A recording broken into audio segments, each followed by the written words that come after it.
Hello guys, so ayan, time ka gura.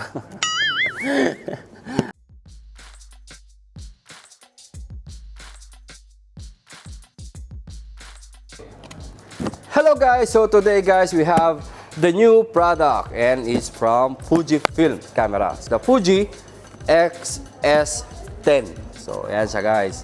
And currently also we're using the Fuji XS10 to our main camera. So eto na siya guys. This is the output Fuji XS10. This is my personal camera.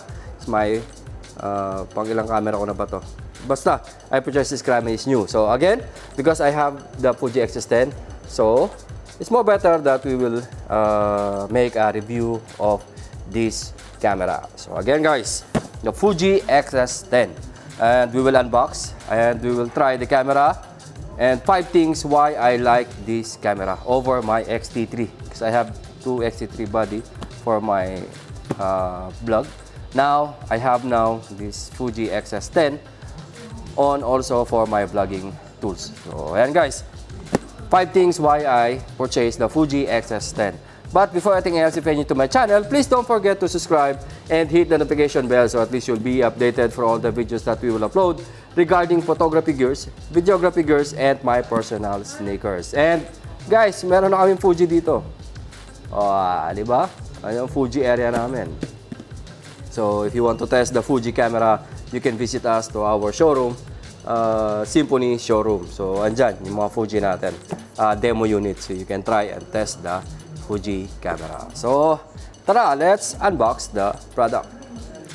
And again guys, so let's start unbox the Fujifilm XS10. So ayan, we have the kit which is with the 1855 f2.8 to f4 LMOIS. So ayan, start na natin guys ang ating unboxing. Yan, ito kagad ang bubungad sa inyo guys. So you have your, ano ba to? Box na. Your manual, of course. And you have 2 white box inside. First, you have your box from your, yan, may kita, pag tinanggal nyo isang box na ito pala, it's the camera. Yan. The camera here. Tapos, tanggalin nyo pa to guys. Just remove this, ano ba to? Soft box o ang tawag dyan. Maliit na box. Then, you have a white box here. Again, so let's open. Yan, ang bubungat sa inyo guys, you have your USB to USB-C. Okay, you have USB-C to 3.5 jack for your headphone monitoring. Yan, battery. Actually, yung battery ito, nakalimutan pa natin. And the strap. Yan. Actually, this is a demo guys. It's already in the display, but yan, ipack na lang namin para sa inyo to show you what's inside the box of the Fuji XS10. And ayan, this is the lens guys, which is the 1855. Yon. So with the hood, of course. Ito yung hood niya and the 1855. Ayan guys, this is what inside the box of the Fujifilm XS10. Actually guys, if you are looking for the charger, it's not included guys. There's no charger. So you will charge the camera by USB-C. Yan, connector. So if you want to purchase extra charger, you can purchase separately guys. But as of now guys, you can charge the camera through USB-C. So yan guys. And again guys, so back to the vlog. So again guys, this is our Fujifilm XS10. So and guys, I have 5 reasons why I got this Fujifilm XS10. And yes, actually we're using now the Fuji XS10. 5 reasons again why I choose this camera. So actually we have also here the XT3. Yan, this is the XT3 and now we have the XS10. So yan, 5 reasons one guys why I choose, why I purchase again an FX10 camera. So reason number 1, ergonomics guys. So yan. Compare for my XT3, this is smaller version. So ayan, napaka-compact niya guys. Compare for the XS10. So yan, number 1, compact. Mas maliit siya. Hindi siya mabigat dalhin. So magbo-vlog ka, ayan. Ganun ka ano lang, hindi siya mabigat nga. Pag ginaganyan mo siya, very light for vlogging. Reason number 1, ergonomics. Again, very light and compact. Again, reason number 2 is the gripping. So, ayan, sa grip niya guys, you don't need to purchase another hand grip or external or extended hand grip for this camera because it's perfect with the 1855 kit, with the 1855 kit lens. Ayan, napakasaktong-sakto niya sa aking kamay. So, medyo magkakano lang tayo sa 1655 because the 1655 is more bigger lens compared for this 1855. So, ayan, 1855 fit dito, guys, with this camera. So, ayan. Reason number 2 is the gripping. I like the grip on this compared for my XT3.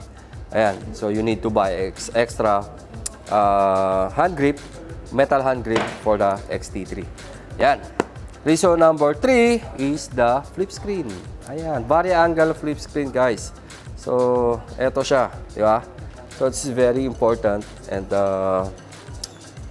is some plus na pag if you are shooting handheld for your vlog. Ayan, gaganyan ka lang, guys. So, you have already your monitor. So, at least may kita nyo and you will see your ang matawag dito, framing. So, if you are already in the frame, if you are center or medyo tagilid, yes. So, it's a must when you are vlogging, hands-free vlogging. Compare for the Fuji XT3, ayan, it's flip screen lang siya, guys. So, ayan, you need an external monitor para lang makita ang iyong sarili when you are vlogging. So, ayan, this is the third reason, the vari-angle flip screen. Yan.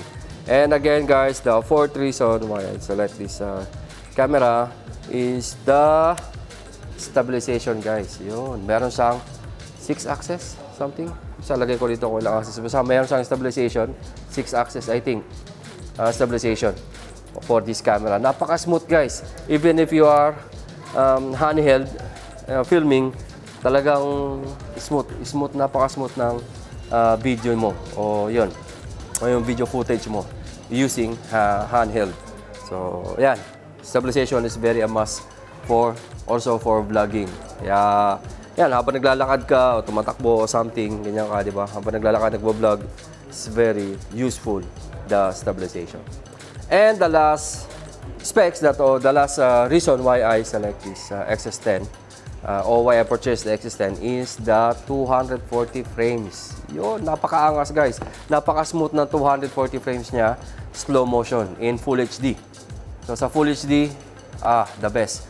Yun nga lang, medyo downside is for low light, medyo sasablay siya kasi yung shutter mo, it will be 240 shutter speed already. But if you are in outdoor shooting with a broad daylight, wala kang problema doon.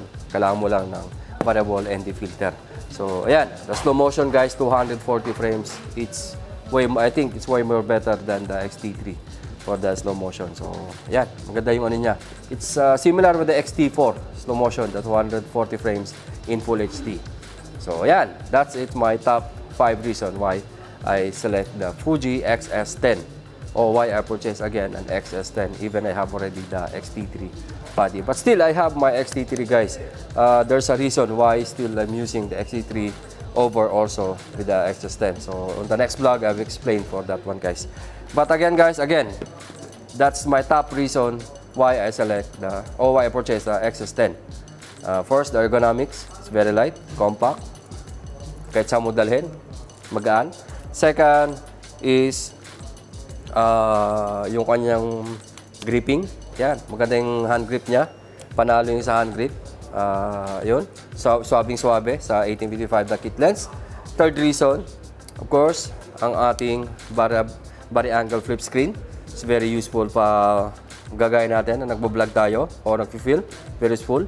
And the fourth reason is the image stabilization and body stabilization sa camera. It's very useful, very nice, smooth ang stabilization. And the last part is the fifth reason is the 240 frames slow motion. So, yun, napaka-angas, guys, ng tatlong specs niya. So, and guys, I think that's it for today. Ayan, one day, i-compare natin sa Fuji XT3 side by side ang video comparison ng dalawa. So, again, guys,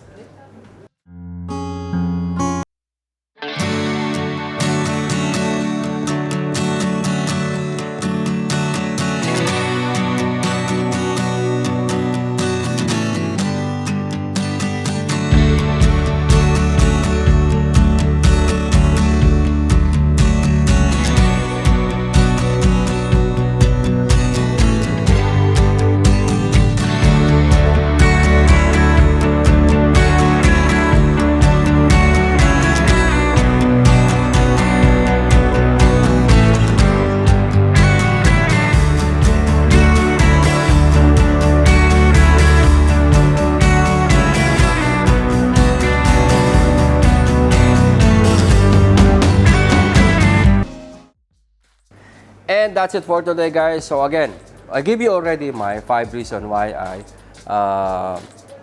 purchase again the Fujifilm XS10. So, and guys, and in the next vlog, we will try to compare the XS10 with the XT3 that we have. So, ayan.